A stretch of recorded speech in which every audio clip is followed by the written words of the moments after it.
Hey guys, tonight we're diving into the entire history of the Battle of Midway 1942. Forget everything Hollywood told you. This is the real story, and trust me, you probably wouldn't last a day. So before you get too comfortable, hit that like button if you enjoy this kind of deep dive, and let me know in the comments where you're watching from. Now, dim the lights, maybe grab a snack, and let's jump in. It's June 1942. You wake up to the sound of waves slapping against steel. The air smells like salt, oil, and too many unwashed socks. The Pacific is wide, endless, and oh yeah, filled with people who want you dead. Welcome to Midway. But before we drop you on the deck of a carrier with a cup of coffee that tastes like burnt tar, let's rewind. 6 months earlier, Pearl Harbor. The Japanese thought they'd handed the US Navy its retirement papers. Battleships sunk, planes torched, sailors gone in minutes. Japan ruled the Pacific, at least that's how it looked. But here's the kicker.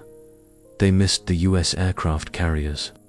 Those floating airstrips were nowhere near Pearl during the attack, which meant round 2 was coming. Now, picture this. Japan, high on victory, wants to lure America into a trap. Their idea, smack the tiny Midway Atoll, a speck of land that's basically 2 sandbars, some birds, and a runway. And when the US Navy rushes in to defend it, ambush them with everything they've got. Smart plan, right? Except the US had been listening, literally. Thanks to code breakers in Hawaii, America already knew Japan's target. Imagine playing poker with someone who doesn't realize you can see their cards. It's like that, except instead of losing chips, you lose thousands of lives. By June, both sides are sailing toward Midway. On one side, Japan's unsinkable fleet, for carriers, seasoned pilots, battleships, cruisers, the works. On the other, a battered US Navy, outnumbered, outgunned, and relying on a lot of duct tape and caffeine. You're standing on the USS Enterprise, sweating in the humid air, watching planes line up on the deck. Engines roar, propellers blur, and you wonder, will any of these guys make it back? And here's the thing, most won't. Because before the battle even begins, Midway is about to become the deadliest chessboard on Earth. One wrong move and the Pacific belongs to Japan. One right move and history tilts the other way forever. But as the first planes take off into the pale dawn sky, something happens that nobody planned for. The question is, what? It's 4:30 a.m. You're on Midway Atoll, and let me tell you, it's not paradise. Forget postcards and palm trees. The air smells like bird droppings and burnt coffee. Your boots sink into sand that sticks to everything, and mosquitoes bite places you didn't know could itch. Suddenly, sirens. The island shakes as men scramble, grabbing helmets, sprinting to their positions. Overhead, the sky is still dark purple, but you can hear it like 1,000 angry hornets. Japanese planes. The first wave hits hard. Bombs whistle down, exploding with cracks that split your eardrums. Buildings vanish into fireballs. Fuel tanks erupt like giant flamethrowers. The heat burns your skin even from a distance. You duck behind sandbags as dirt, metal, and God knows what else rains down. And yet, Midway survives. The runway is scarred, smoking, but still usable. Japan thought they'd wipe it out in one go. Nope. The US Marines and Navy gunners keep firing back. Every explosion feels like your ribcage rattling, but you keep going, because you know this island is bait, and the real fight hasn't even started. Meanwhile, out at sea, us carriers, Enterprise, Hornet, and the bruised Yorktown, are waiting. Picture them as 3 poker players holding shaky hands, staring down Japan's royal flush. They're outnumbered, but here's the twist. They know the dealer. Codebreakers told them when and where Japan will strike. So while Midway burns, American planes take off. Dive bombers, torpedo planes, fighters, engines scream as pilots, many barely trained, launch into the sky. Some of them probably whisper a prayer. Others just hope their engines don't stall. Now, let me pause here, because you need to imagine what it's like flying one of these things. You're in a cockpit the size of a cramped closet, wind slamming your face, engine roaring so loud you can't think. Your headset crackles with static. You've got maybe a few hours of fuel, no GPS, and if you miss your carrier on the way back, congratulations, you now live in the Pacific Ocean. And against you, Japan's Elite Zero pilots. These guys are the LeBron James of the air, fast, deadly, and terrifying. At 7 a.m., US torpedo planes dive in first, and here's where it gets dark. Imagine lining up for a basketball game, but the other team has tanks, and you brought a slingshot.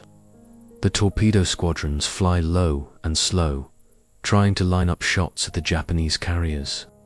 But Japan's fighters swoop down, shredding them apart. Anti-aircraft guns spit fire from the carriers below. Planes explode mid-air, some spiral into the ocean. Out of one squadron of 15 planes, only a single survivor limps back. Think about that. Friends you had breakfast with are gone before lunch. And you keep flying because if you break, everyone breaks. And yet, this disaster sets the stage for something insane. Because while Japan's fighters are busy swatting torpedo planes, something else is coming from above. Late morning, the sun is high, the ocean glittering like glass. Japanese carriers, Akagi, Kaga, Sorya, Hiryu, are in formation. Their decks are chaos, refueling planes, loading bombs, rushing to strike again. Gasoline hoses snake across the decks like veins ready to ignite. Then, out of the blue sky, literally, us dive bombers arrive. They weren't supposed to find the fleet this soon. They were lost, low on fuel, praying for a miracle. And boom, there it was. The Japanese carriers, exposed, unguarded for just a moment. From 20,000 feet, the bombers tip forward, engines screaming as they plummet like arrows. Pilots black out from the deep seas. The ocean spins in their vision. The carriers grow larger, until they release. Bombs crash through decks, ripping fuel lines, igniting everything. Within minutes, 3 Japanese carriers are infernos. Smoke rises like black towers into the sky. Sailors leap overboard, flames chasing them into the sea. It's chaos, screams, explosions, water boiling from the heat of burning ships. And you're still alive, staring at the impossible. The invincible Japanese fleet crippled in under 5 minutes. But don't breathe easy yet. One Japanese carrier, Hiryu, survives, and she's angry. Her planes launch counterattacks that slam into the already battered USS Yorktown. Bombs and torpedoes rip through her hull. Fires rage. The ship lists. By nightfall, Yorktown is mortally wounded, her crew abandoning ship. It's a brutal reminder. Victory doesn't come without blood. The Pacific is filled with oil slicks, burning wreckage, and floating life rafts. The smell of smoke and seawater clings to everything. But here's the thing, while Yorktown sinks, Hiryu meets her own fate. US dive bombers return, dropping the final blows. Hiryu burns into the night, her sailors forced to jump into the darkness. By the next day, Japan has lost all 4 of its carriers. The ocean is quiet now, but it's a graveyard. Thousands of men, Japanese and American, will never see land again. The water carries their stories in silence. Strategically, the tide is turned. The Battle of Midway is the breaking point. Japan's unstoppable advance is stopped cold. From here on, they're on defense. For America, it's the first real hope since Pearl Harbor. But for the men who lived it, pilots, sailors, gunners, it's not about maps and strategy. It's about faces they'll never see again, about ships that will never sail again. Think about it. The entire Pacific War could have gone differently if just one thing changed. If those bombers had been late. If Yorktown hadn't held out. If the codebreakers hadn't cracked Japan's messages. History hangs by threads. And Midway. It was the thread that snapped Japan's grip. But here's the thing. Midway wasn't the end. It was only the beginning of a brutal island-hopping war that would stretch across the Pacific for 3 more years. So the question becomes, what happened when the US pushed forward from the ashes of Midway into the blood-soaked islands of Guadalcanal? But here's the part people often forget. Midway wasn't just about ships sinking and planes burning. It was about momentum. The Japanese Navy, once thought untouchable, was suddenly vulnerable. Their best pilots, gone, their carriers, on the ocean floor, and their aura of invincibility, shattered. The United States, bloodied but alive, had pulled off the impossible. Midway wasn't just a victory, it was proof. Proof that the tide could turn, proof that Japan could bleed, proof that the Pacific was still up for grabs. And for the men standing on the decks of the Enterprise, Hornet, and the wreck of Yorktown, there was no time for victory parades. Orders were already coming down. New islands, new jungles, new battlefields. The next stop, Guadalcanal. Imagine stepping off a carrier deck and into steaming jungles filled with disease, mud, and an enemy who refused to quit. If you thought Midway was brutal, Guadalcanal was hell with palm trees.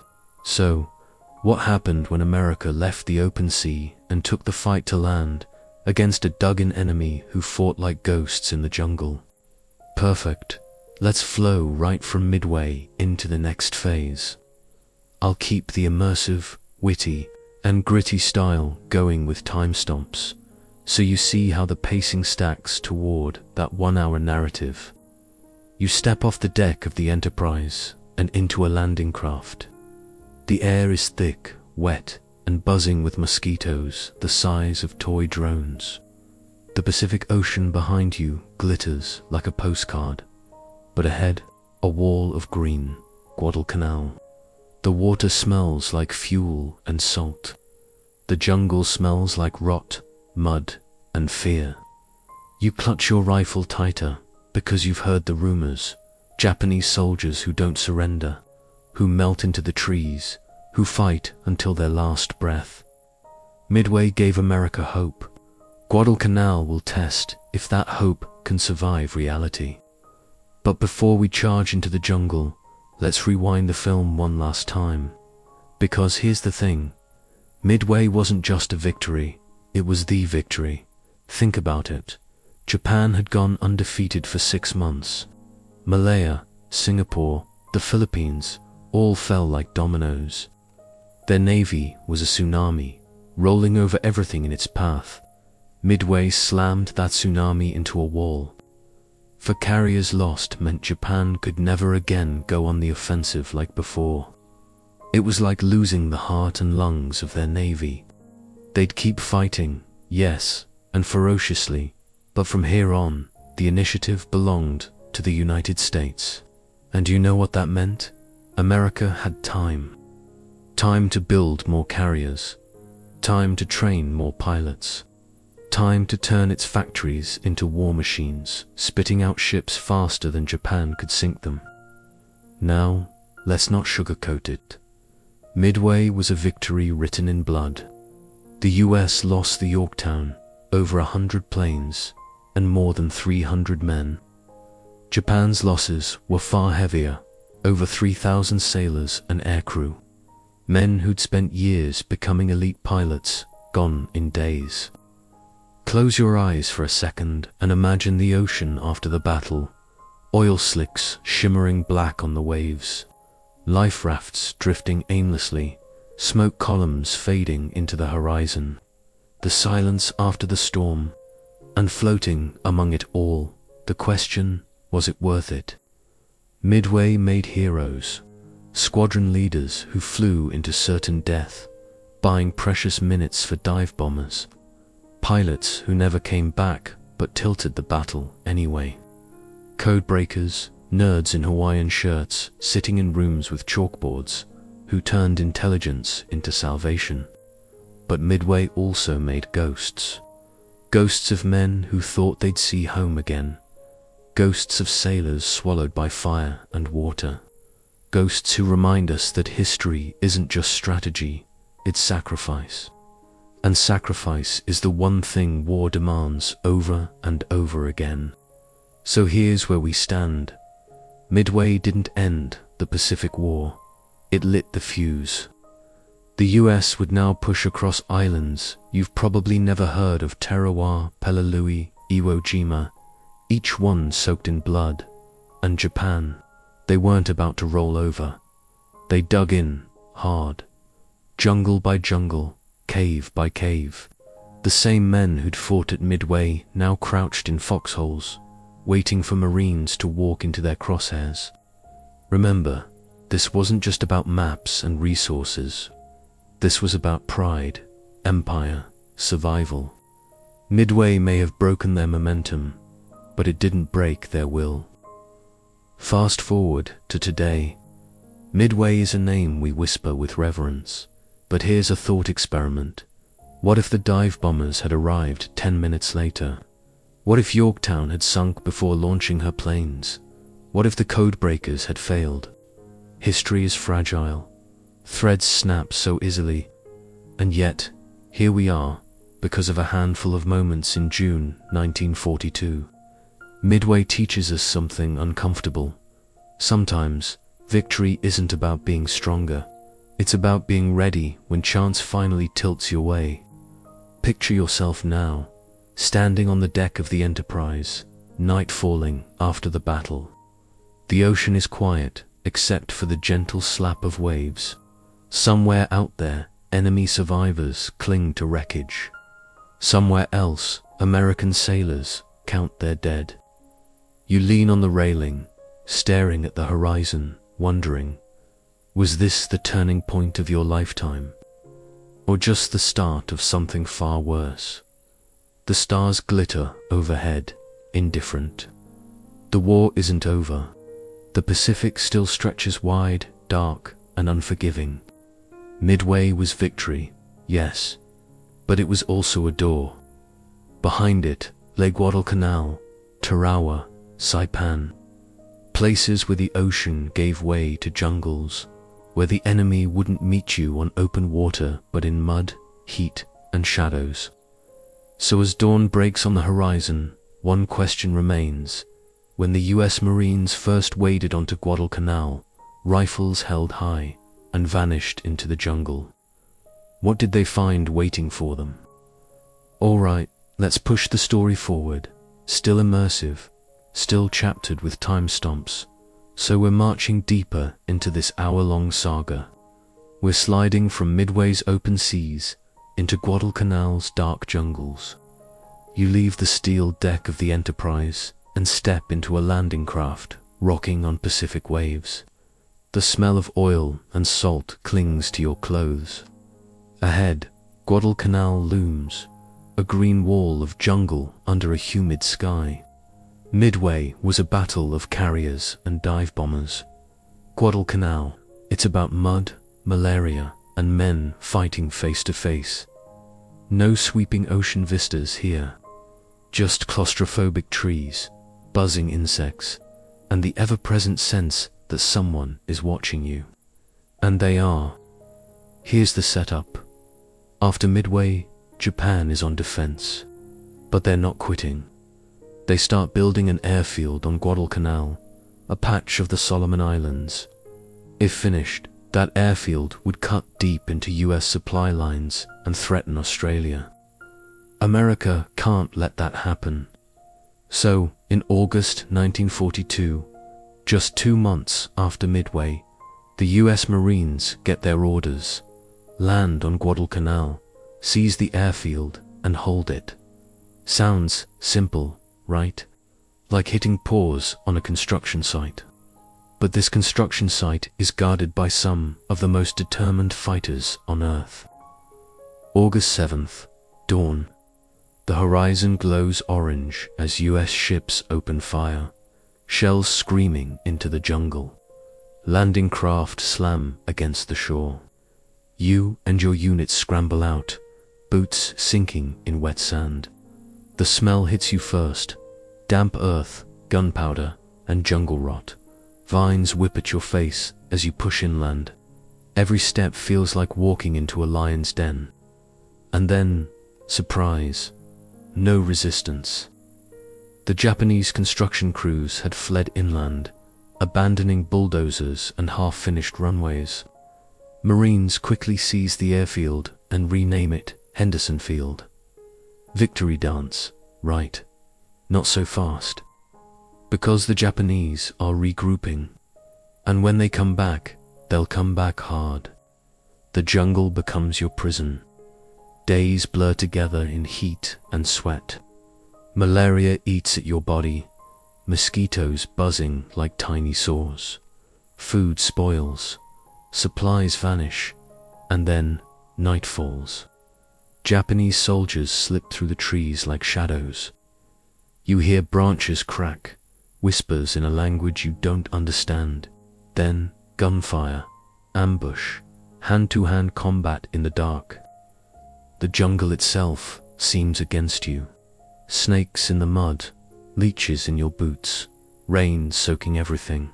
And yet, you fight. Because Henderson Field is the prize, and whoever holds it controls the sky. Meanwhile, out at sea, the naval war rages on. Remember Midway's lessons. Carriers still rule. The Japanese Navy launches repeated attempts to retake Guadalcanal, leading to some of the bloodiest sea battles of the war. Savo Island, Cape Esperance, the naval battle of Guadalcanal. Ships vanish into flame and smoke.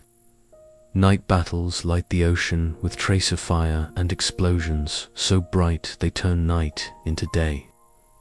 The same waters where you once stood victorious at Midway now run red with more sacrifice. The lesson is brutal. Midway stopped Japan's advance. Guadalcanal proves whether America can truly push forward. By October, Henderson Field has been bombed, shelled, and nearly overrun countless times.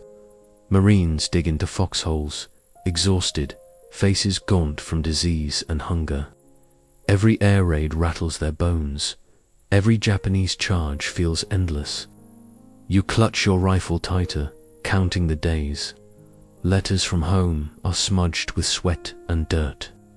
You start to wonder, is this war about survival or about madness?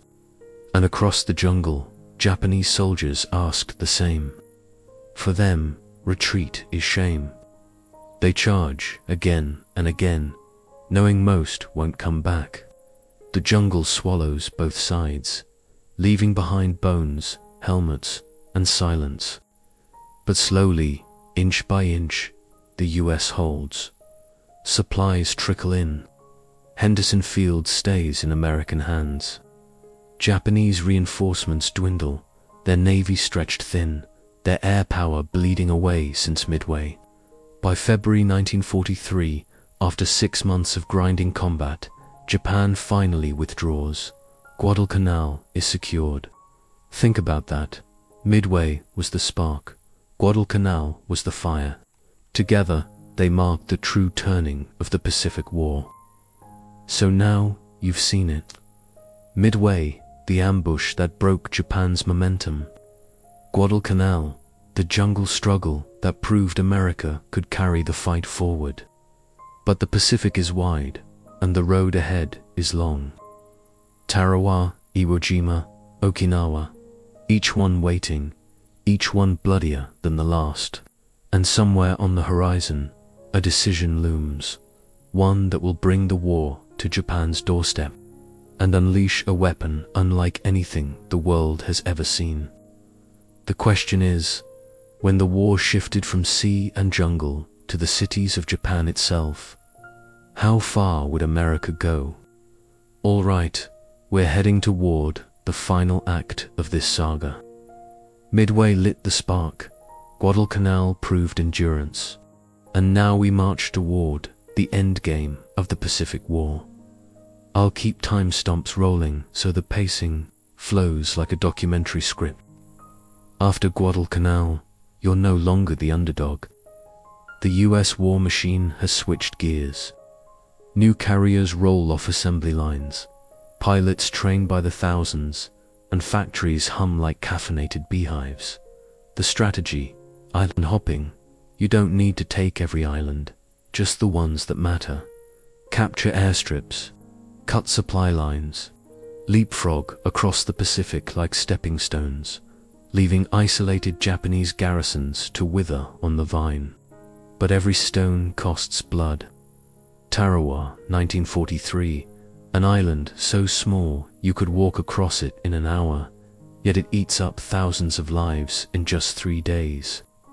Marines wade through chest-deep water under machine gun fire, bodies piling on reefs. And you remember Midway, the clean sky, the sudden victory that feels a lifetime away now. Here's the thing: Japan may be losing carriers, planes, and territory, but they don't lose will. If Midway showed cracks, Guadalcanal showed stubbornness. And as the US pushes closer, Japanese resistance grows fiercer. Think about it. At Saipan, whole families throw themselves off cliffs rather than surrender. At Peleliu, defenders dig miles of tunnels, turning the island into a tomb. Every step forward feels like walking into quicksand. And still, America pushes on. Because Midway gave them momentum, and momentum is everything in war. Midway proved carriers were king. Now, they dominate every campaign.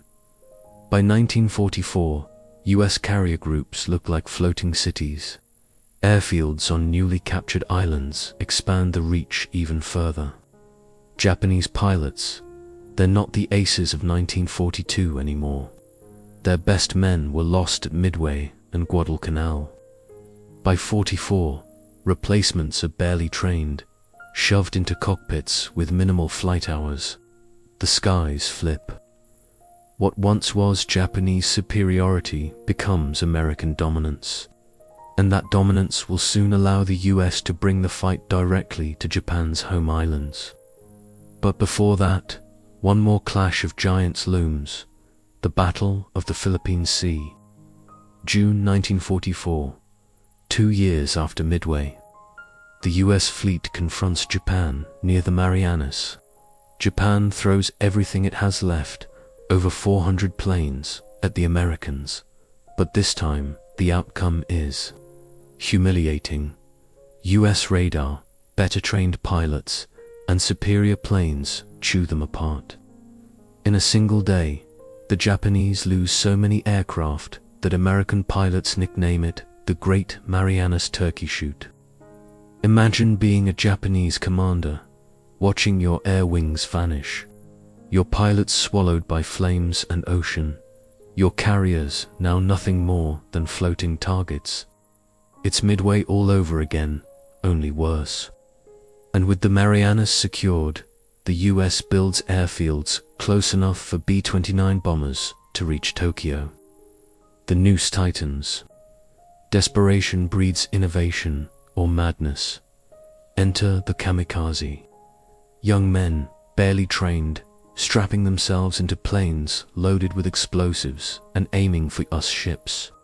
You, standing on the deck of a carrier, watch the sky for specks that grow into fireballs. The impact shakes your bones, steel twisting like paper. It's horrifying, and yet it speaks volumes. Japan knows it can't win in a conventional fight. Midway broke their backbone. Kamikaze are the shards. But even suicide attacks can't stop the momentum. The US is now at Japan's doorstep. Iwo Jima, February 1945. The island is tiny, volcanic rock covered in ash, but it's defended like the gates of hell. Marines crawl forward inch by inch, flamethrowers clearing bunkers, artillery thundering non-stop. Over 20,000 Japanese die there. Almost none surrender. Then Okinawa, April 1945, the bloodiest battle of the Pacific. Over 100,000 Japanese defenders and civilians die. US ships face waves of kamikaze. The sea itself looks cursed, flames and smoke blotting out the horizon, and in the back of every American mind, if this is what it takes for one island, what will it take to invade Japan itself?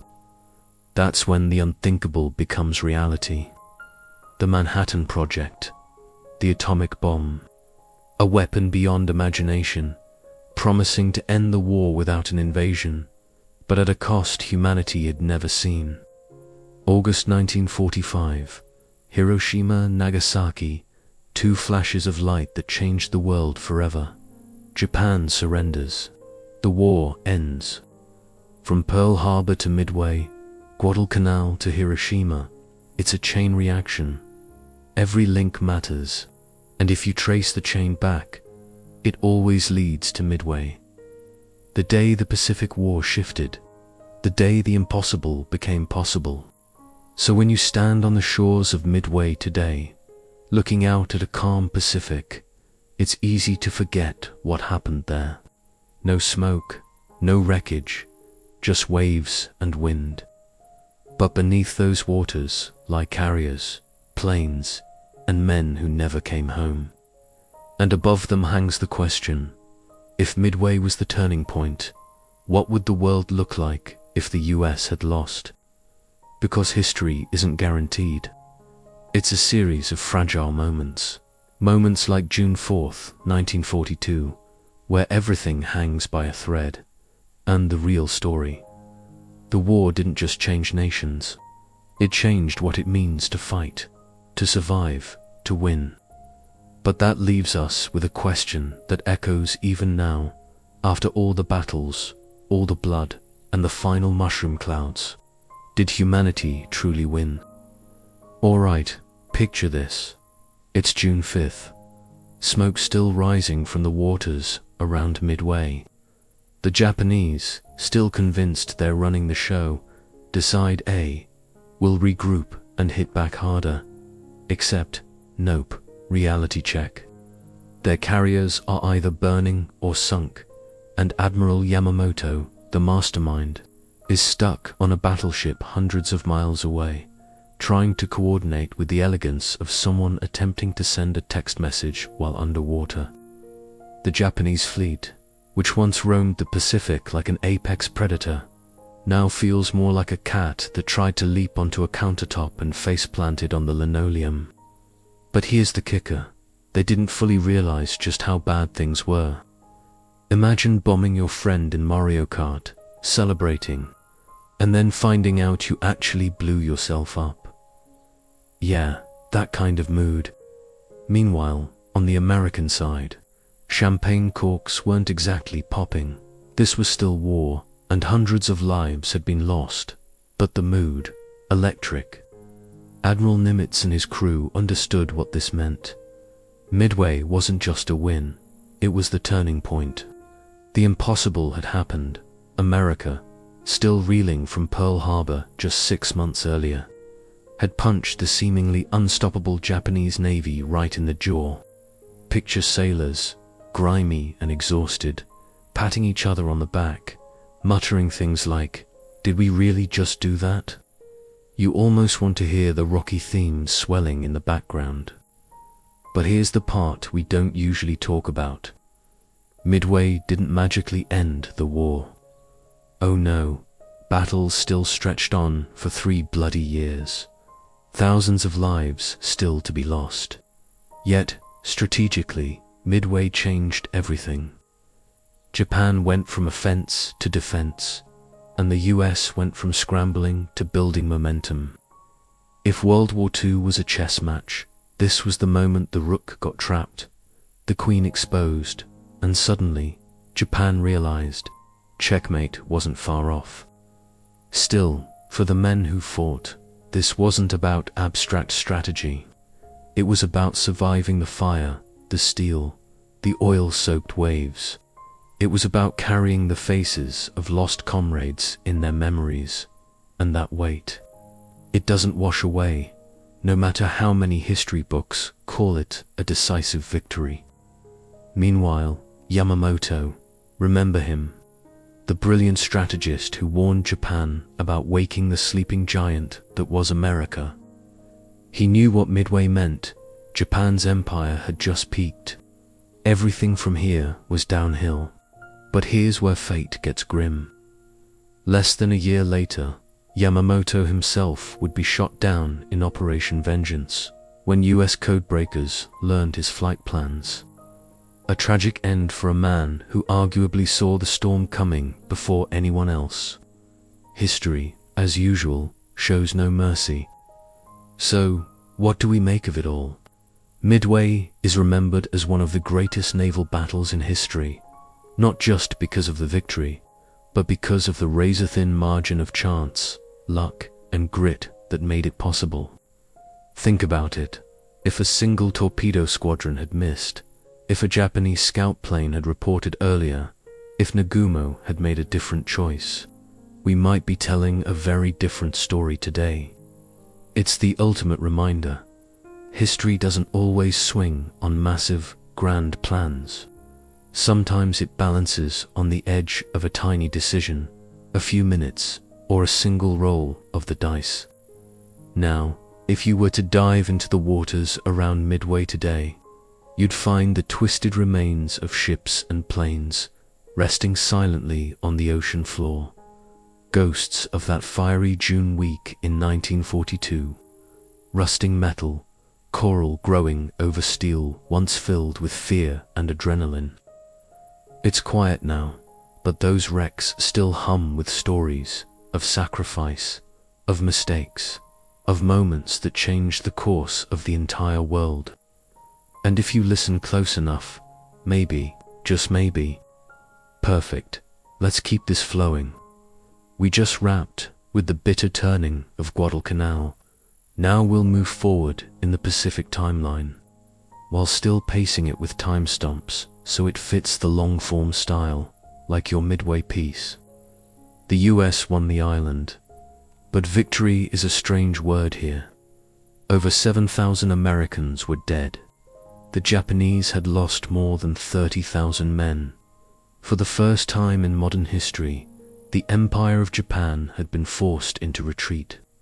Yet, it didn't feel like triumph. The survivors called Guadalcanal the Island of Death. Letters home spoke of starvation, rations, malaria, and the smell of unburied corpses. Veterans carried nightmares that followed them for life. Still, the US Navy had proven it could match Japan. The Marines had proven they could storm and hold hostile ground, and Tokyo knew its grip on the Pacific was slipping.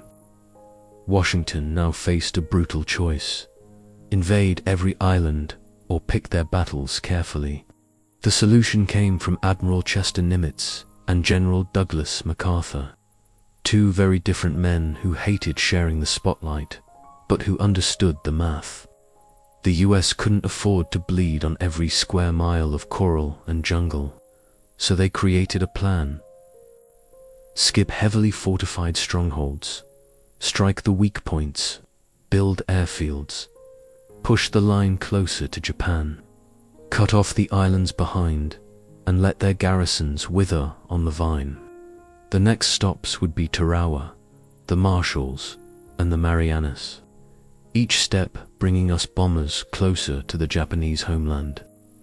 November 1943, The island of Betio, part of Tarawa Atoll, was less than 3 square miles of sand. The Japanese commander boasted, "1 million men cannot take Tarawa in 100 years." The US Marines landed with just 35,000, but everything went wrong. The tides were too low, leaving landing craft stranded on reefs. Marines had to wade hundreds of yards under machine gun fire, their packs dragging them down into the water. Whole waves were cut to pieces before they even reached the beach. 3 days of fighting, 1,000 Marines dead.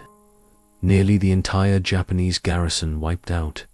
Out of 4,800 defenders, only 17 survived. Tarawa was hell, but it proved something crucial. America could storm a fortified island at a terrible cost. From Tarawa, the Americans surged forward. Kwajalein, Iniwok, Saipan, Tinian, Guam. Each island captured meant new runways, new bomber bases.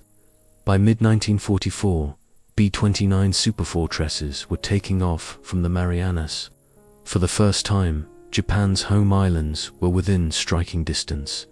Cities like Tokyo, Nagoya, and Osaka now faced a nightmare of nightly firebombing raids. And as Japan's skies burned, the Imperial Navy gathered its strength for one final, decisive battle. It would be the largest carrier clash in history. A battle so massive that pilots later called it the Great Marianas Turkey Shoot. Perfect, let's keep this rolling. We're deep in Guadalcanal now, and this next part builds toward the brutal nighttime naval clashes that made this campaign infamous. If Midway proved America could win, Guadalcanal proved just how much it would cost. The sea around the island became a graveyard. They called it Iron Baton Sound because so many ships from both sides ended up rusting on the ocean floor. At night, the Japanese Navy owned the waters. Their destroyers, nicknamed the Tokyo Express, would race down the slot under cover of darkness, unloading troops and supplies. The Americans tried to stop them, but the Japanese had trained for night fighting for years. Their long-range torpedoes, the Type 93 Lancy, were silent killers.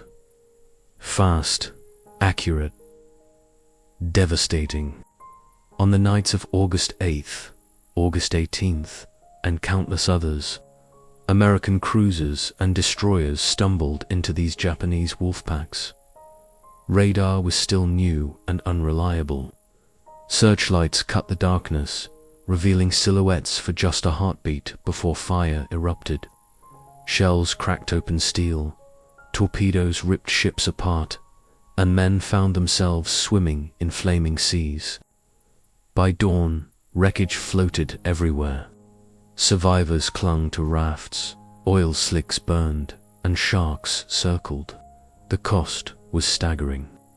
But neither side quit. On shore, the Marines were barely surviving. Disease was spreading: malaria, dysentery, jungle rot. Supplies ran low. Meals were often cold, rice or whatever they could scavenge. Uniforms rotted off their backs. But the Marines dug in around Henderson Field. Every day they worked to patch the airstrip. Every night they braced for attacks. The Japanese launched banzai charges, hundreds of soldiers screaming, charging into machine gun fire. It was brutal, close quarters, hand-to-hand combat. Marines used rifles, bayonets, even shovels when ammunition ran dry. The dead piled high, but the line never broke. One Marine later said, "We were hungry, we were sick, we were scared, but we knew one thing: we weren't giving up that airfield." November 1942. After months of grinding battles, Japan made one last desperate push. They sent battleships to shell Henderson Field into rubble, clearing the way for reinforcements. What followed was one of the most chaotic sea battles of the entire war. The Naval Battle of Guadalcanal. American ships charged head-on into Japanese battleships in the dead of night. At point-blank range, destroyers fired torpedoes, cruisers blasted salvos, and battleships exchanged thunderous broadsides. It was carnage. Ships rammed each other. Entire gun crews were wiped out in seconds. Commanders gave orders that sounded more like suicide notes than strategy. But somehow, against the odds, the Americans held. By morning, Japanese battleships limped away or sank beneath the waves. By early 1943, the Japanese evacuated Guadalcanal under cover of darkness. The campaign had lasted 6 months. Both sides lost tens of thousands of men, dozens of ships, hundreds of planes. But the outcome was clear. Japan was on the defensive. The myth of their unstoppable empire was gone. From Midway to Guadalcanal, the tide of war had turned. For the men who survived, though, there was little sense of triumph, only exhaustion, grief, memories they carried for the rest of their lives. One Marine summed it up best. Midway was victory. Guadalcanal was survival. And yet, the Pacific War was only beginning. The next battles, Tarawa, Saipan, Leyte Gulf, Iwo Jima, Okinawa, would push the cost even higher. But Midway and Guadalcanal had done something crucial. They had proven that the Empire of Japan could be beaten. Perfect. Let's carry the story forward. We've marched through Midway, into Guadalcanal, and deep into the grinding jungle war. Now it's time to continue with the next major phase of the Pacific War, the island-hopping campaign that followed.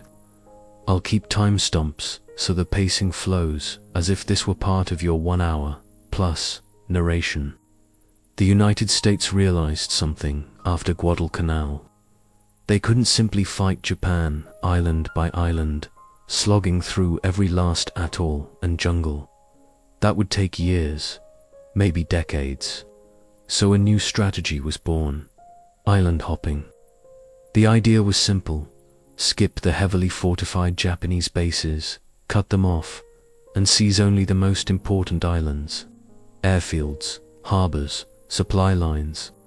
If a Japanese garrison was left behind, starving and cut off, so be it. The first big test, Tarawa, 1943. The Marines came ashore on Betio, a tiny coral island barely 3 miles long. The Japanese defenders, about 4,500 men, had fortified every inch with bunkers, machine guns, and artillery. The US Navy bombarded it for hours, but when the Marines landed, they discovered the defenses were still intact. The shallow reefs trapped landing craft, forcing Marines to wade hundreds of yards under enemy fire. In just 76 hours of fighting, nearly every Japanese defender was killed. The Americans paid dearly, over 1,000 dead, 2,000 wounded. Tarawa proved the Japanese would not surrender easily, and that every step across the Pacific would be soaked in blood. From Tarawa, the Americans pushed westward. The Marshall Islands fell next, giving the US stepping stones closer to Japan's inner defenses. Then came the Marianas, Saipan, Tinian, and Guam. These islands weren't just bases, they were runways for a new weapon, the B-29 Superfortress. From here, the US could bomb Japan itself. The battles were savage. At Saipan, Japanese civilians, trapped by propaganda and fear, committed mass suicides, leaping from cliffs rather than surrender. On Tinian, Marines captured the airfield that would later launch the planes carrying the atomic bombs. But the fight for the Marianas also triggered something far bigger, the largest carrier battle in history. In June 1944, the Japanese Navy tried to stop the US invasion of Saipan. Their carriers launched wave after wave of planes, but by now the balance had shifted. American pilots were better trained, American radar gave early warning, and the Hellcat fighter was king of the skies. What followed was a massacre.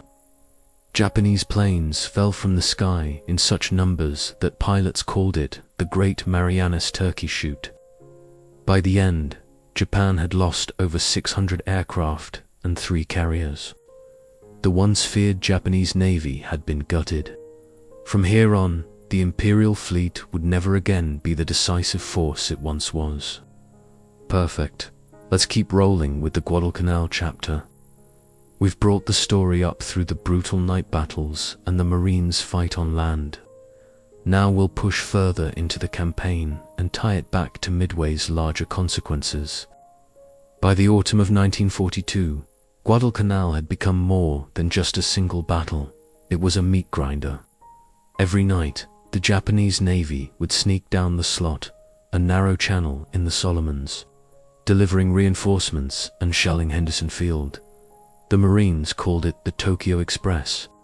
The Japanese army, tough and unrelenting, hurled wave after wave of assaults at the American perimeter. Starving, low on ammo, sometimes fighting hand-to-hand, the Marines held their thin line through sheer willpower.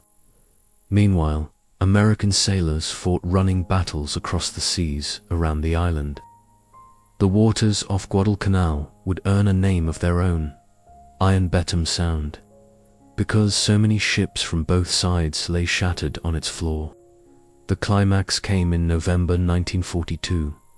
The Japanese mounted a massive push to retake Guadalcanal, bringing battleships to blast the Marines off the island. What followed was one of the most savage naval engagements of the war. American and Japanese warships clashed at point-blank range in the darkness. Trading shells so close that searchlights illuminated the enemy's flag. Ships rammed. Destroyers darted into the chaos.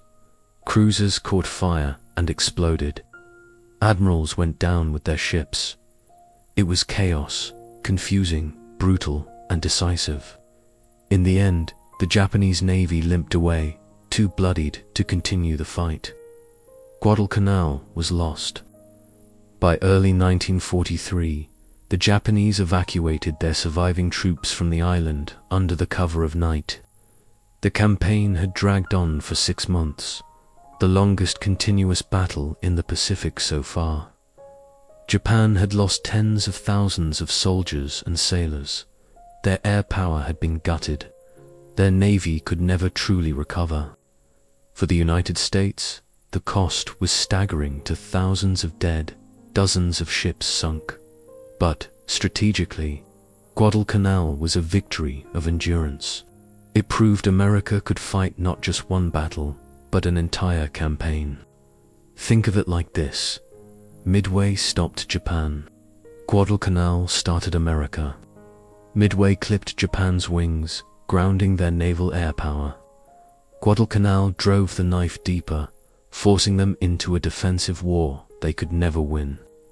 It's why historians call Midway the turning point, and Guadalcanal the beginning of the long road to Tokyo. The Pacific was vast, and there were countless more battles ahead. Tarawa, Saipan, Leyte Gulf, Iwo Jima, Okinawa. But the path began here, on a little atoll and a jungle island halfway around the world. When you look back, it's almost surreal. The fate of the Pacific, of millions of lives, came down to young men barely out of high school. Pilots diving through flak with their planes on fire. Marines digging into muddy foxholes, holding rifles with trembling hands. Sailors trapped below deck, fighting to keep ships afloat. They didn't think of themselves as heroes. They were just trying to survive the next hour, the next wave, the next night. And yet, their actions changed the world. So when you hear the word Midway, don't just think of a naval battle. Think of the chain reaction it sparked. An empire stopped, a new power rising, and a war that would rage across oceans and jungles until its final, fiery end. Because history isn't just about dates and battles, it's about choices. It's about endurance, and sometimes it's about a handful of men standing their ground in the middle of nowhere, changing the course of history forever. The Pacific is a graveyard now. Wreckage burns on the water. Survivors cling to debris, praying for rescue. But on the decks of the American carriers, a strange mix of silence and disbelief hangs in the air. For Japanese carriers, Akagi, Kaga, Soryu, Hiru, gone. A fleet that once dominated the Pacific, now reduced to twisted steel and drifting oil slicks. You stand at the railing of the USS Enterprise, staring out at the horizon. The sun lowers, painting the ocean orange. You can't quite process it. Hours ago, defeat felt certain. Now, victory smells like salt, smoke, and something bitter, because for every cheer, there's a missing face. By the next morning, June 5th, the battle isn't over. Not really. Japanese cruisers and destroyers scramble to cover their retreat. A few desperate counterstrikes lash out. But the core of Japan's power, its carriers, is gone. The United States lost the USS Yorktown, yes, but Japan lost irreplaceable veterans. The best pilots, the most skilled deck crews, men who had spent years perfecting the art of naval aviation, and they would never return. Imagine a sports team losing not just a game, but its star players, coaches, and playbook all at once. That's what happened to Japan at Midway. For Japan, Midway wasn't just a military defeat, it was psychological. Until now, their empire had seemed unstoppable. From Pearl Harbor to Singapore, victory followed victory, but Midway cracked that illusion. Back in Tokyo, leaders still boasted of honor and resilience. But behind closed doors, panic. Industry couldn't replace ships fast enough. Training new pilots took years. And America had an industrial engine that could churn out carriers, planes, and weapons faster than Japan could count. Midway didn't just stop Japan's expansion, it set the clock ticking on their defeat. Picture this. A year later, 1943, new carriers roll out of American shipyards. Thousands of fresh pilots train across the US. Japan, meanwhile, scrapes the bottom of its manpower barrel.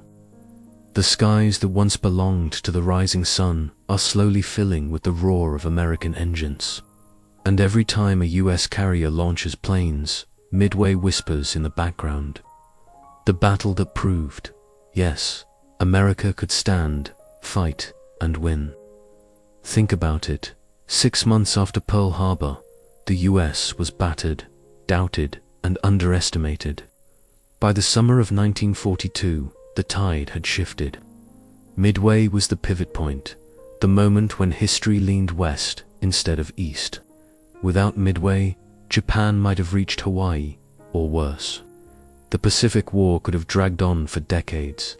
But because of a few brave squadrons, some brilliant codebreakers, and timing that felt like fate, the world turned. And here's the truth. Midway wasn't clean, or glorious, or Hollywood perfect. It was chaos, luck, sacrifice, and unimaginable courage. Ordinary men in fragile planes changed the course of history in just a few hours. As you drift off to sleep tonight, picture it, the hum of engines, the open sea, and the fragile line between survival and silence. The Battle of Midway wasn't just a fight. It was a reminder. History doesn't always belong to the biggest fleet. Sometimes it belongs to those who refuse to give up. This has been the entire history of the Battle of Midway 1942. If you made it this far, thank you for joining me on this journey. Make sure to subscribe if you want more full-length deep dives into the battles that shaped our world. And until next time, sleep well, dream of calm seas, and remember, history lives on in the stories we tell. You're not on a carrier now. You're barefoot on cool linoleum in a windowless room at Pearl Harbor. The air is stale with coffee, chalk dust, and the weird funk of too many officers living on cigarettes and canned pineapple. It's May 1942, and the Pacific is a jigsaw puzzle with most of the pieces missing. A wall-sized map scowls back at you, thin strings, colored pins, grease pencil arcs like comet tails. In the corner, a man in a rumpled bathrobe, yes, really, with a pencil behind his ear, leans over a stack of intercepted messages. Joseph Rochefort, the codebreaker. He scratches, mutters, circles a group of Kana characters like they insulted him personally. Everyone keeps saying AF. Japan will strike AF. Where is AF? Wake, Midway, Mars. Rochefort thinks it's Midway, but in intel you bleed for proof. So they hatch a stunt. Midway radios, unencrypted, that its water plant is broken. 2 days later, Japan's top secret traffic says AF is short of water. Boom. Caught in 4000, 1942 edition. You look from the map to the men. This isn't movie glam espionage. It's grinding. It's arguments over commas. It's the kind of work that gives you headaches behind the eyes. But tonight, the room exudes a quiet electricity. You know the punchline before the audience does. And that, right there, is how history tilts. Shift scenes. The carrier Akagi knifes through a blue so clean it looks painted. Aviation fuel breathes sharp and sweet. Men in colored deck jerseys swarm like a choreographed ant colony. Purple for fuel, red for ordnance, brown for plane captains. You taste salt and hot metal every time you inhale. Japan's Kido Butai, the first air fleet, is the terror of the Pacific. Akagi, Kaga, Soryu, Hiru, for floating thunderheads. Coral Sea sidelined Shaku with wounds and Zuakaku with too few planes. But the four sisters here still swagger. Their pilots are artists with decades of brushstrokes. Their doctrine, a symphony of massed strikes with the tempo fast and cruel. On the flag bridge, Vice Admiral Kiechi Nagumo studies the horizon through binoculars that smell like leather and old rain. Beside him, Commander Minoru Genda, sharp, hawkish, mentally sketches launch cycles. The plan is clean: crush Midway's airfield. When the Americans rush in, smash the carriers, and set the ocean on fire.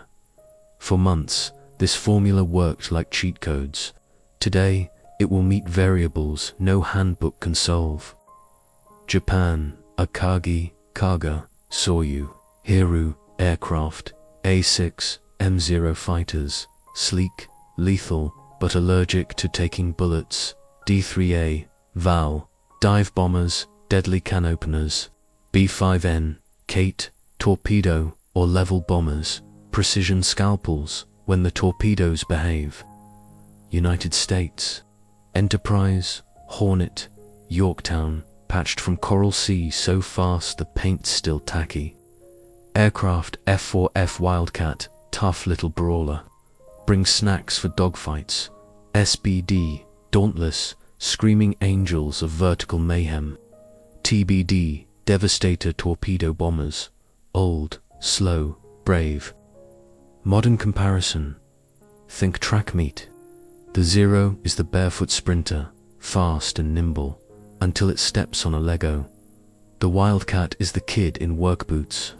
Won't win a ballet contest, but won't snap an ankle either. The Dauntless is a reliable pickup truck that can skydive. The Devastator is the sentimental classic your grandpa refuses to sell, even though it tops out at grandma in a school zone. And torpedoes. American Mark 13s are moody teens, either sink the date or refuse to leave the house. Japanese Type 91s are honor students who also bench press cars.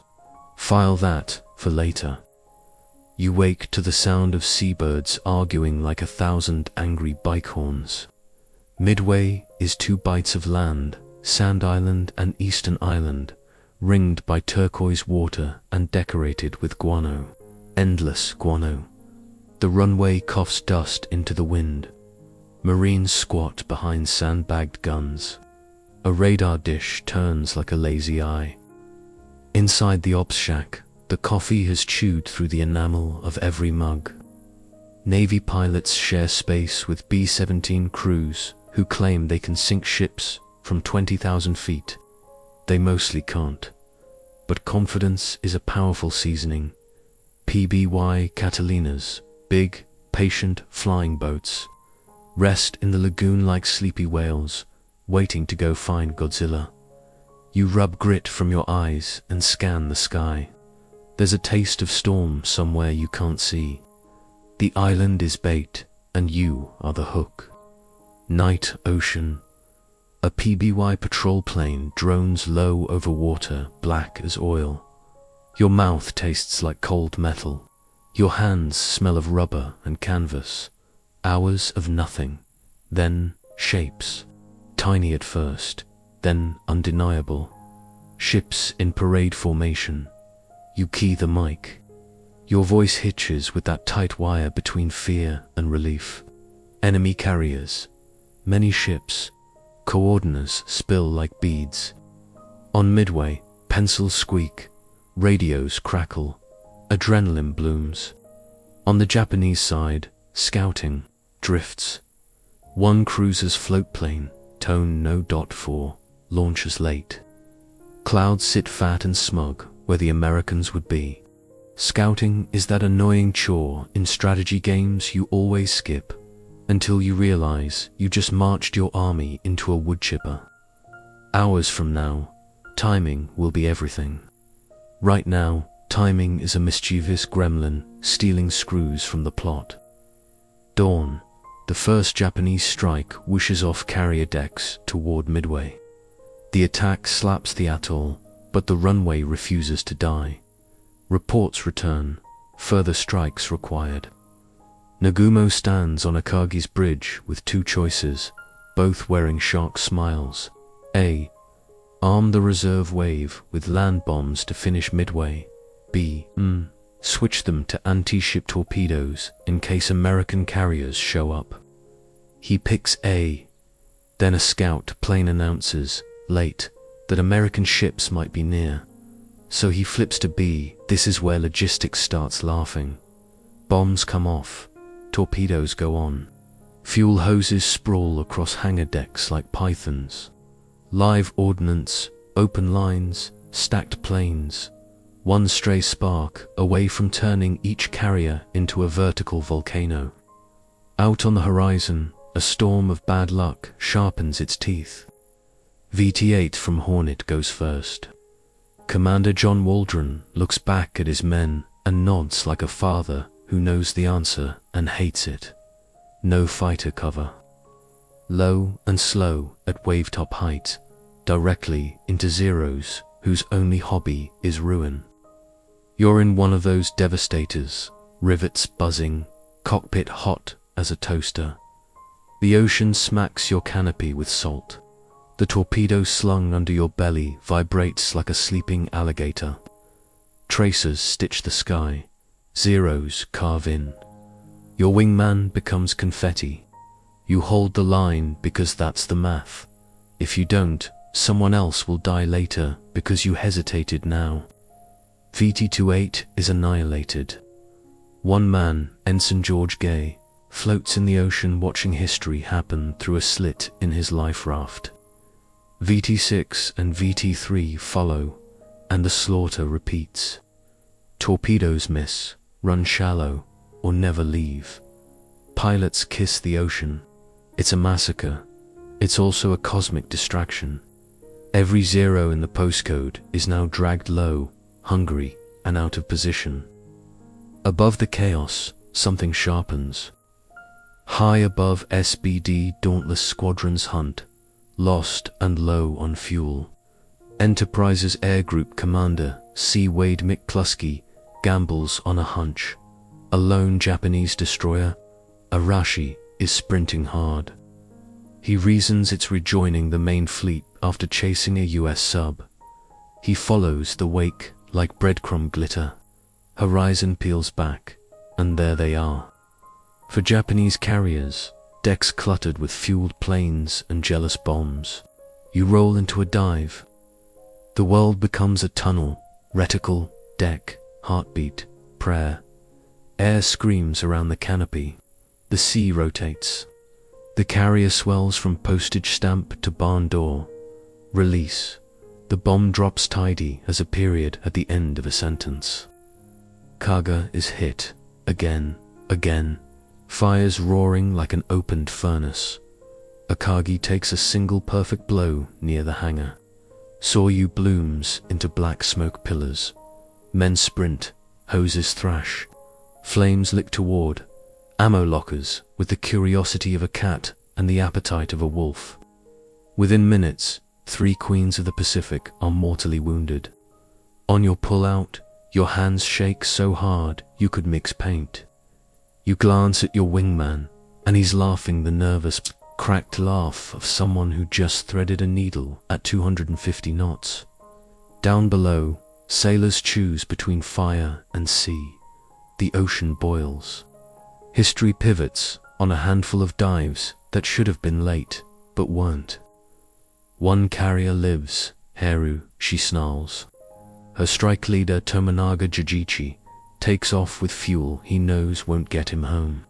Samurai energy, he finds Yorktown and drops in with Val dive bombers. Bombs punch Yorktown's decks, flames blossom. Men disappear behind curtains of smoke. Damage control teams, magicians in asbestos, arm wrestle fire with hoses and guts. In an hour, Yorktown steadies, smoke drifting like a dirty halo. Then the second wave arrives, Kate torpedo bombers. 2 hits tear open her side. Power dies. She lists like a tired boxer. The order to abandon ship cuts like cold steel. Hairyu jubilant, launches again. But the Americans are already in the air. Enterprise and Yorktown's surviving squadrons fall on Haru in late afternoon light and lay iron across her deck. Flames dance. By sunset, she is a bonfire on the world's biggest driveway. Night swallows the wrecks. Somewhere in the dark, men on rafts sing to keep the sharks unshore. Morning after, the ocean has that post-argument silence. Yorktown still floats, stubborn, while a salvage party boards to coax her toward home. A submarine, I-168, stitches through the escorts and slides torpedoes into the scene. The destroyer Hammond snaps in 2. Depth charges detonate as she goes under, ripping the water with concussive fists. Yorktown groans, lists, refuses, and finally yields to gravity days later. Elsewhere, a panicked night maneuver leaves Japanese heavy cruisers Mogami and Makuma colliding. Steel kissing steel at 30 knots. Later, US dive bombers find Makuma and erase her from the calendar. Photographers will bring home images of a ship dying so dramatically it looks staged. Mushrooming smoke, a fire-wreathed skeleton. When the final reports are signed, Japan has lost 4 fleet carriers and a generation of air crews. America has lost 1 battered hero and many of its bravest. The ledger doesn't show it, but momentum changes banks today. You think wars are won by pilots and admirals. Meet the other half. Boilermen shovel fuel in spaces as hot as the devil's pantry. Their sweat tastes like salt and metal. Pharmacists' mates turn mess halls into clinics, stitching faces with hands that will shake later. Cooks brew coffee so strong it files your teeth. Aviation ordnancemen load 500-pounders with a monk's focus and a gambler's luck. A plane captain kisses his dauntlesses, cowling before launch. Not superstition, habit. A radioman gunner stuffs a letter to his mother into his boot because pockets lie. A signalman flashes lamp code at a horizon he can't quite hate. You can film the hero shot on the flight deck. The story is also 20 feet below, where the air tastes like oil and courage. Casualty figures will land like cold stones. Ships lost, planes missing, names in perfect columns. They say the Zero was unbeatable. It wasn't, it just punished sloppy flying. Light, agile, and doomed by no armor and no self-sealing tanks, the aerial equivalent of a candle sprinting through wind. They say American torpedoes were cursed. Some were. Depth-keeping, detonators. All the ways a perfectly good plan turns into a swimming lesson. They say dive bombers won the day. Yes, but only because torpedo men made themselves targets the size of guilt. War stories simplify because our brains can't pass chaos. The truth smells like hot oil, singed hair, and fear smothered under orders. Japan built a blade, Kido Butte, to cut the Pacific in one stroke. Mast carriers, perfect choreography. First strike wins, except choreography hates surprise guests. Without radar and a robust fighter direction system, the dance tripped.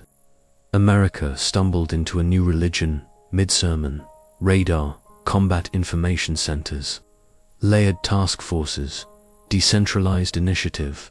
Pilots got latitude, captains gambled and sometimes collected. The US didn't win because it was better on paper. It won because it learned faster while bleeding. Strategy nerds will debate this for decades. The ocean doesn't care. It just keeps your secrets. Rochefort, the bathrobe guy, should be a victory parade. Instead, office politics tap him on the shoulder. He's right too soon, too clearly, and too visibly. Some brass grumble. Credit drifts sideways like smoke. Eventually, he shuffled out, because nothing says thank you for saving the fleet like a desk in another building. You want a neat arc where genius is rewarded.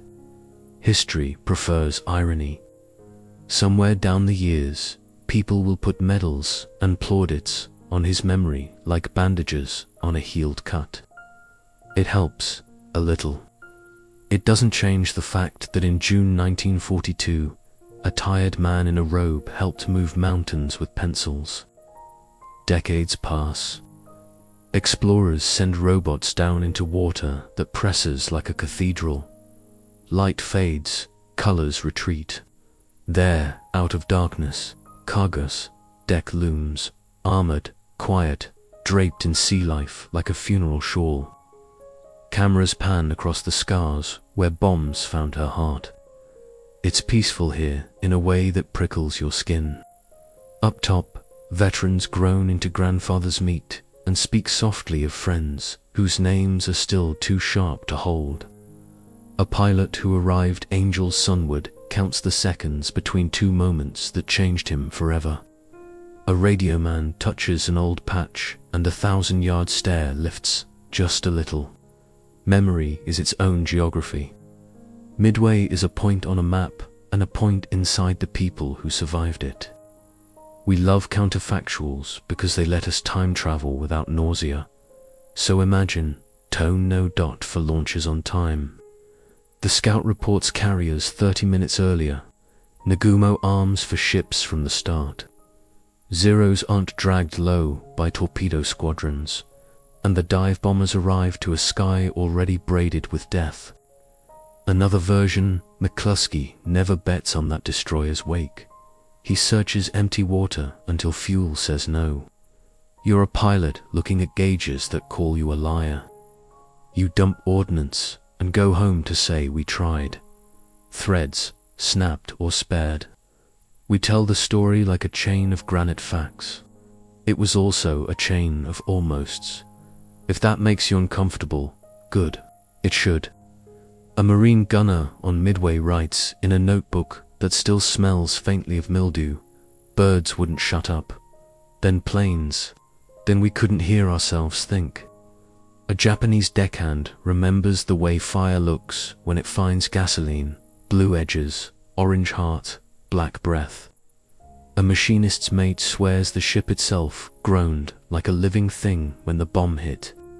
A radioman gunner jokes, badly, because jokes are life rafts. You read these fragments and realize the battle doesn't end where the books end. It travels home in pockets and dreams. It leaks into dinner conversations where someone gets quiet and stares at a wall no one else can see. Midway buys America time. Time for Grumman to turn metal into wildcats and then hellcats with rivets you could use as climbing holds.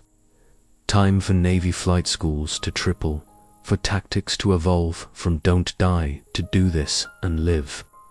Time for escorts, radars, CICs, codebooks, fuel, spare parts, fresh pilots who won't be sent into the sky with nothing but hope and octane. Japan bleeds that time away. Its pilot pipeline is long and brittle. Its industry cannot sprint forever. Every lost carrier at Midway is also a lost school, a lost future, a lost language of skill the war will no longer speak. Wars end when momentum becomes gravity. Midway tilted the floor. It's easy to say, turning point, like a stamp in a passport. Harder to count the math that made it. Torpedo squadrons that died so someone else could live. Dive bomber pilots who rolled inverted into light so bright it erased the horizon. Damage control sailors who walked into smoke because somebody had to. Analysts who turned boredom into warning sirens. You stand at the edge of a museum exhibit, reading names. They seem endless and not enough. You wonder who they would have become.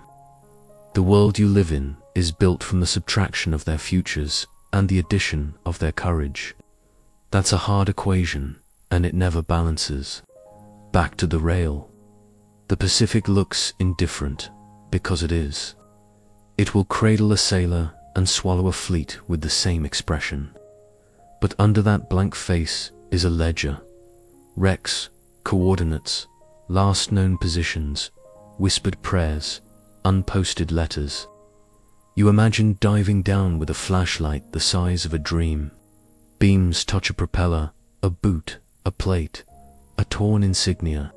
A fish darts, silt swirls like smoke in reverse. You look up at a ceiling of water and think about breath, and how men traded theirs for yours 80 years ago. A wind comes up and the surface chops. You blink. The moment passes, but it doesn't go away. That information is ammunition. That timing is a weapon. That courage without context becomes martyrdom, and context without courage becomes paperwork. That systems matter, but a single hunch, a late launch, a following of a destroyer's wake can rewire the day. It teaches humility. The victors made mistakes. The defeated made brilliant moves. The dice were loaded with 1,000 tiny weights. Weather, maintenance, nerves, sleep, pride. It teaches that heroism isn't loud. Sometimes it's a quiet, stubborn refusal to sit down. You're not on a flight deck. You're on a couch. Your phone buzzes with 1,000 tiny demands. But the geometry of decision hasn't changed that much. Do you scan first or charge? Do you fix the system or flex the moment? Do you armor up and slow down or strip weight and sprint? Midway isn't homework, it's a mirror. What do you do when your plan meets a sky full of variables? When your torpedoes don't detonate? When the thing you were sure of, AF being somewhere else, turns out to be dead wrong? History hands you a cockpit and says, "The dive is yours." Dusk over the atoll. The birds finally quiet like a crowd exhaling. The lagoon goes from blue to ink. Somewhere out at the edge of eyesight, a carrier's silhouette becomes a smudge and then a rumor. You stand, listening to waves slap coral. Your boots taste of dust. Your shirt smells of fuel you didn't pump. You think of a scout plane launching late, of a bomb falling true, of a young man floating in a raft watching a ship die by pieces. You think, absurdly, of coffee you didn't finish and letters you will never read. The past isn't past, it's an undertow. You can swim in it or let it pull, but you can't pretend it's not there. And as the stars come on one by one like slow applause, you hear it, the faint, impossible hum of engines that aren't there anymore, rolling in from the dark, asking a question you can almost answer. What happens when dawn comes again, and the radios start whispering, and somewhere beyond the horizon, a scout calls, contact, many ships, and the choice between speed and certainty, caution and strike, becomes a blade in your hand. Got it? Let's bring this to a proper ending sequence, closing in a way that feels expansive, slow, and sleep-friendly, so your listeners can drift away peacefully while still reaching the 15,000-word length target. Here's the extended end part to finish it off. The Pacific stretches endlessly, dark blue beneath the moonlight, a mirror of the heavens above. Beneath its surface lies silence, but within that silence, stories are held. The echoes of Midway, the whispers of ships and sailors, the courage of those who faced the impossible. The ocean does not forget. It carries their memory in its tides, their bravery in its waves, their sacrifice in its stillness. Above, the stars glimmer quietly, as if they, too, remember. Light that has traveled for thousands of years now looks down upon a battle fought in mere days. Time itself folds together, past and present, history and eternity, all meeting here in the night sky. Midway was not the end, but a moment that shaped the course of the war and the world. From that moment onward, the tide began to turn. But for those who fought, it was more than strategy, more than victory. It was life and death. It was brotherhood. It was sacrifice. Now the noise has long faded. The guns are silent. The smoke has drifted away. What remains is a stillness, the kind of stillness that lets the heart rest. And in that stillness, we listen, we breathe, we remember. Let the sound of the waves soothe you now. Imagine yourself on the deck of a quiet ship, the war long over, the sea calm beneath you, the stars shining above you. The night is safe, the night is gentle, the night holds you, and as you drift into sleep, know that history holds stories of both struggle and resilience, that even in the darkest hours, there are sparks of light. The Battle of Midway was one such spark, a turning point, a reminder that courage can change the course of destiny. Now, rest. Let go of the battle, the history, the voices of the past. Let them dissolve into silence, into peace, into sleep. The waves will carry the story onward.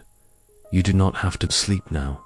Rest deeply and dream gently.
you.